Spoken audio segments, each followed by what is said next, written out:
28 to the hour of 9. A very warm welcome if you're just joining us on Morning at NTV. I'll ask the question, where have you been? The discussions have been exciting, and we are straight into yet another, the Kickstarter, examining the economics of music concerts in the country. I have an exciting artist who will be talking to us about his own experiences in organizing and making money, should I say, a lot of money of profit of concerts.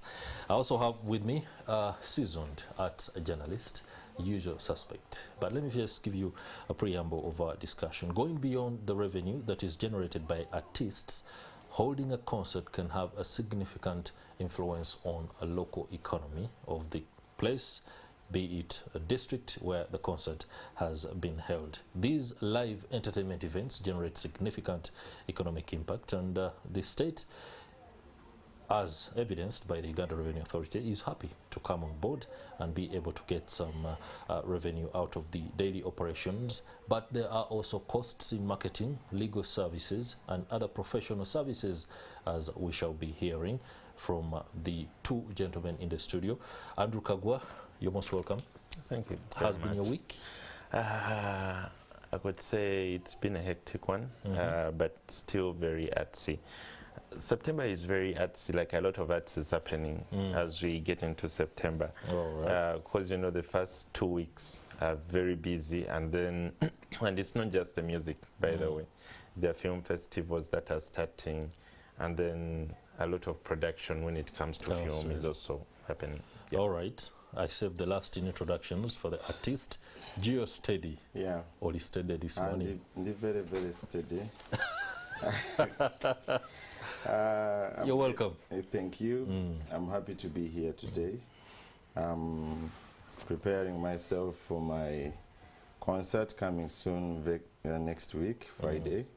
And I think this is the right thing to talk about. It's the right thing to talk about. Yep. More than a month ago, I was speaking to one of the concert organizers, one of the big guys, Balam Barugahari, and he intimated that some of the artists are paid well before the concert gets underway. Yeah. That means Geosteady oina sente kati. Singa chiba. You've already been paid. Singa chiba denti nina sente. That means I think I would be having much more money than what I've invested. Sure. Yes. But what I mean is that you've already been paid for your upcoming concert. My upcoming concert? No, we are the organizers. You are the organizer? Yes. Okay. So maybe I will have to pay myself. No doubt. You're always doing that. So, but for other concerts organized by so many promoters out there, we be paid before. So we give in deposit on booking, and then the last bit of it is paid before performance. Okay. Yeah. All right, let me stay with you, especially the fact that you are an artist and you have a concert coming up. Okay. When you look at the conduct of concerts within the country, in terms of preparation, organization, and management, your perspective is very important, because you have been both one who has dealt with another organizer or manager at the same time, organized and managed for yourself and perhaps any other person. Yes. Take us into your world. First of all, concerts are organized to make money for both the artists and the managers and the promoters as well. That's right. So, in my own perspective, I think we shouldn't be having so many artists on one concert, simply because the promoter will be spending too much, and then revenue, URA has kicked in, collecting revenue per ticket, and if you're having so many artists, you're gonna end up complaining. Artists are taking too much money. Otherwise, so many artists get out of concerts with very, very, very little income than they expected to be collecting every year. Yeah, because as in every artist management will sit down at every end of year, and they'll be saying we shall be performing at such an amount of money in town, and if you cannot afford to give them that money, I know there will be some other artists that can. And ebiri mu kibuga nti essaawa eno ojja kusanga ne ku mbaga nga n'oluyimba olutali lwa mbaga lujja kukubwa. They can entertain anyone. So some of the artists that will be professional stick to what they discussed. They may end up not getting the income they actually planned to. And at the end of the day, some are losing, others are gaining, but actually they are not getting nothing. Okay, the dynamics of who gets how much and when could be a conversation that we shall delve in a little bit later. Allow me come to Andrew Kaggwa. He spoke of the fact that he's dismayed that there are too many artists at any one concert, but the dynamics sometimes require that there is need for a lot more than just the artist who will be headlining.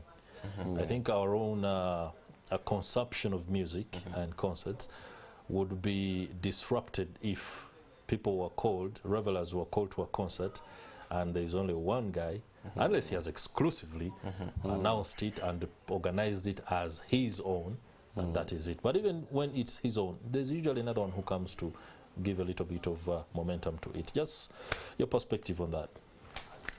You see, I'm lucky to call myself a student of history. By the time I joined media, 2014, I think things had already gone that way. But then, you know, as we keep researching about things, you get to learn. So I learned that there was a time when someone could actually hold Nachivubo by themselves, and it was about them. But then, since people wanted dominancy, and by people I mean drama actors at the times, because there was a time when the strongest form, or the most consumed form of art in Uganda was drama, what people call theater. So theater people started involving artists, so they could do what you would call a musical, where artists would sing parts of the play, and then they also act. So they started collecting way too many artists. Like, you get basically the cream of Uganda's artists, put them in one play, you're acting and they are coming to sing. So when mainstream music starts picking up, people are coming up with a song, it's a hit, and they're being booked. But you know, when you book someone who just has one hit, chances are they only have one song to perform. So what they would do, they would lump them with other artists. So when they're advertising, they tell the person that's coming that you're not coming to see only one artist, but you're coming to see a lump sum of artists. And unfortunately, it's a system that has gone on to date, that a Ugandan music consumer believes when he goes to a concert, he should see about 20 artists. But that is the consumer's belief. That's the consumer's belief. But truth of the matter is, like, when an artist is holding a concert, and it's a concert, not a festival, like, he should be the primary person on that concert. I believe other people that are coming on board should be collaborators. Say, if he has Lydia Jasmine on his show because they have a song together, like, that makes much more sense. Because at the end of the day, we do not want to leave a show when you actually do not remember when the main act actually came on stage. Actually, to add on what he has said, I think also our own people need to believe more of their in their local artists, in their local art, than other people. You will find out that when an artist comes from those they will call international to come and perform for us here, as in, even the promoters that cannot afford $1,000 to a local artist will invest in more than $20,000 to an international artist. I feel there is also need for us to believe in ourselves, to believe in our local art. Otherwise, we shall, with the momentum we give the international concerts that we hold here, I wish we could give it to the local concerts we organize here. We would have been having a few artists on one show also. Allow me just give my 2 cents on perhaps why some of the promoters could be investing more in the international concerts and less in local concerts. The market value. Okay. The fact that by the time such an artist comes through, they've created enough in terms of the quality of music, the popularity of the music, that makes the consumer want to be part of it. Yes. And the promoter is looking at the business angle, the ticketing. What we forget is what their promoters have done to their artists up to when the local promoter in Uganda, have heard about them. Yes, because it starts with them, not us. So it gets to us. So if we also want to give value to our concerts, we need to start with us. This is where also companies coming in to sponsor our own artists come very late. Actually, they write, what is it called? That method of payment where they will pay you after even the concert.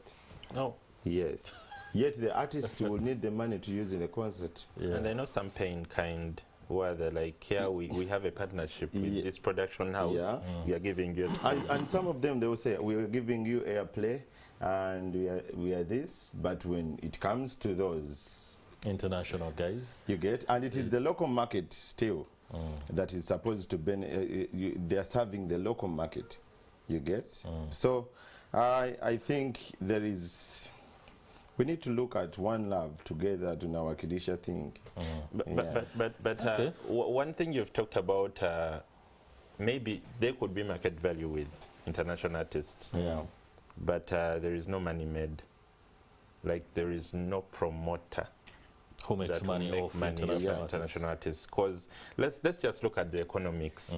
One, you're getting a Nigerian artist these days. You'll be lucky to get a Nigerian artist at $20,000. So Ugandan money, that could be about 70 million.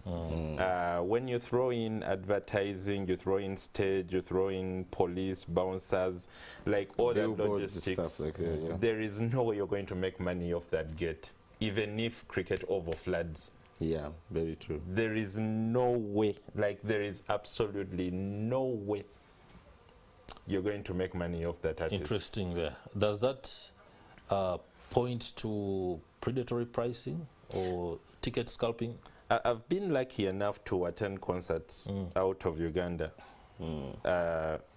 from Europe to South Africa. But one thing I've noticed is, truth is, our concerts are very cheap. Very, very cheap. I've never seen anywhere where a concert is, where a concert is like $10, like I've never seen that, because I've been to... Isn't that down to the fundamentals of economics? Okay, it's down to a fact that Uganda is a one-city country. Yes. we are small. The people don't have that money to spend. We are a small country, and then we are a small market. Our small market is Kampala. For instance, it's so hard for a Ugandan artist to stage a concert in Gulu and charge 100K. Like it's even, you can't even think about it. Yet these artists are actually competing with artists that are from, say, Nigeria, who will do a show in Lagos, do a show in Calabar, in Abuja, and all these are cities that are bigger than Kampala. And people in those cities have a spending power bigger than the people in Kampala. Me, one time, I was talking to Corey De Bello, and he said... Who? Corey De Bello. He's a Nigerian artist. Nigerian artist. I did with the Korabo. Yeah. So I was talking to him, and he was saying, for us in our country, people perform for $5,000, $10,000 in their country. You get? So here, we quite a chivulo chije kumutwala. Ochambuse. Baja kukubuza. Uno mwana manyine chakola. But the person has been there for more than even 10 years. All right. So in light of the reality on the ground, Yeah. I'm sure many players within the arts industry are scratching heads to figure out how revenues can be improved, to figure out how to make it attractive for the promoter to be able to inject as much money as possible into a concert for the better of the artists. The post-pandemic economy has also had to make artists rethink the way they do what they do. Aspects including online applications and being able to do and make some business by uploading some of the songs within all the dynamics available, the official ones, but most importantly, what you can do on your own with your phone. How are you ensuring that you go around the challenges that you have just spoken about to be able to still make some money? Personally, I'm a person who has handled my, I would say my online very well. I've been uploading my music, and I took too much time to research about how to publish yourself. You can become a publisher. You can be the artist and the publisher as well, and the songwriter, because all those three can pay back if you really look at the right sites. You look at sites like ASCAP, these are songwriting, they pay with songwriting royalties, they pay you back. When you look at TuneCore, it is a distribution company, so it distributes to Spotify, iTunes, stuff like that. Boom, play. And if you're really smart and you can upload your song, you give it time to be added to so many Spotify playlists, it is going to be published by those guys. They are still collecting royalties with people that are uploading your music on YouTube. They track it. They get back your money at the back end of the dashboard of TuneCore. You look at ASCAP, it gets your money from wherever your sound is, and it was written by you, so long as you register it with your song as you're uploading it. So that he's really paying. And I can look at maybe $3,000 every 1-2 months. Okay. Yeah. Doesn't sound bad. Okay, personally, I will tell you, I believe in music. I do not believe in online platforms. I think with the exception of YouTube. For him, he's a songwriter. But you should not forget that we have very many artists who do not write their songs. And we still have very many artists who do not compose their music. Basically, they just sing. All they come with is the vocal aspect of the vocal aspect. When you're most of the times when you're just a singer, like the online platforms are just predators. In fact, I was reading somewhere where someone was asking, what does it take to make music? I mean, to make money off your music on streaming platforms, and someone answered, you have to be Drake. because Drake is listened to by Drake has more than like 5 songs that have a billion listens, so he collects a lot of revenue. But even many Americans, there was an artist, I think it was called is it Le Black or something. He wrote one of the biggest songs of 2014. The song is called Hey Brother, and he got paid $300, actually $400, like $400. That song was famous. So in fact, he's the guy who was like, I think you have to be Drake to make money off streaming. So when it comes to streaming for a singer who is just going to sing, I think you should look at your music as a vehicle. One, when people get to know it, they can get to know about the other things you do. I've seen artists that are using the internet, even Spotify itself, to sell merchandise. Like you go to their Spotify and yes, the music is there, but then they also have their jumpers, for caps, like branded, yeah, specifically with the music. And I think the only problem. You're wrapping this up. 30 seconds. The only problem I faced with realities here is when you look at our own company UPRS, that so many people have been paid 3,000 but it has taken them a year.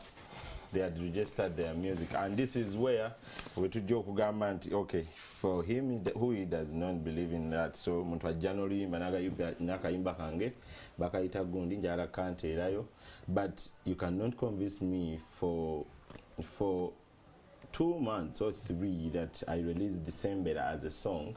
Can't call it Denkuminya.